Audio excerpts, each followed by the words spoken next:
নমস্কার বন্ধুরা, অঞ্জুস ক্রিয়েশনে আপনাদের সবাইকে স্বাগত। আমার আজকের রেসিপি ফুলকপির পোলাও। এখানে আমি ফুলকপিটাকে একটু গরম জলে ভাপিয়ে নিয়েছি। এবার কড়াইতে সাদা তেল দিয়ে দিয়েছি। তেলটা গরম হলে ওর মধ্যে ফুলকপিগুলোকে দিয়ে দিচ্ছি। ফুলকপিটা একটু হলুদ আর একটু লবণ দিয়ে ভেজে তুলে নেব।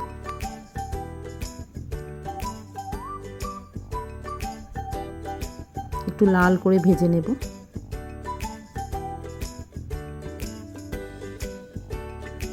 এবার গোবিন্দভোগ চাল নিয়ে নিয়েছি। চালটা ভালো করে ধুয়ে একটা থালার মধ্যে ছড়িয়ে আমি শুকিয়ে নিয়েছি চালটাকে। এবার এর মধ্যে একটু আদা বাটা, একটু হলুদ গুঁড়ো আর একটু লবণ দিয়ে চালটাকে মেখে নেব। আপনারা চাইলে এর মধ্যে একটু ঘিও দিয়ে মেখে নিতে পারেন, আমি এখানে ঘিটা ব্যবহার করিনি।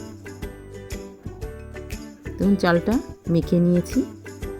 এবার কড়াইতে সাদা তেল দিয়ে দিয়েছি। তেলটা গরম হলে ওর মধ্যে গোটা গরম মশলা দিয়ে দিয়েছি। এবার চালটাকে ঢেলে দিয়েছি।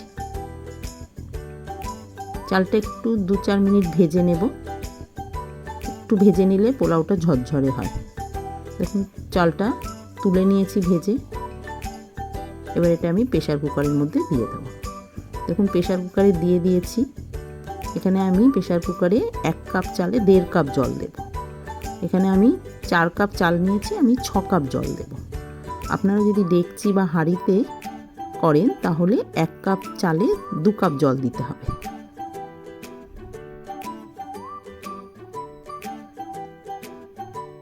এবার একটু লবণ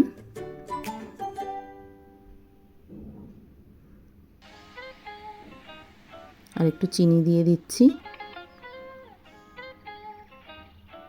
একটু মটরশুঁটি দিয়ে দিচ্ছি।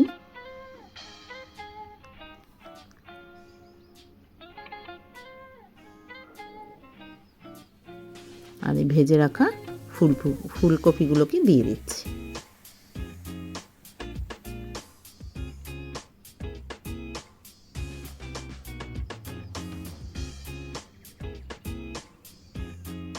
এবার একটু কাজু দিয়ে দিচ্ছি। আমি এখানে কিশমিশ ব্যবহার করিনি, আপনারা চাইলে কিশমিশও দিতে পারেন।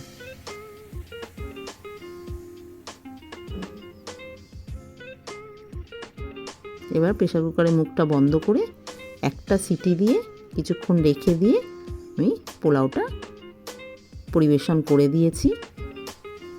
দেখুন চিকেনের সঙ্গে আমার ফুলকপির পোলাও পরিবেশন করে দিয়েছি।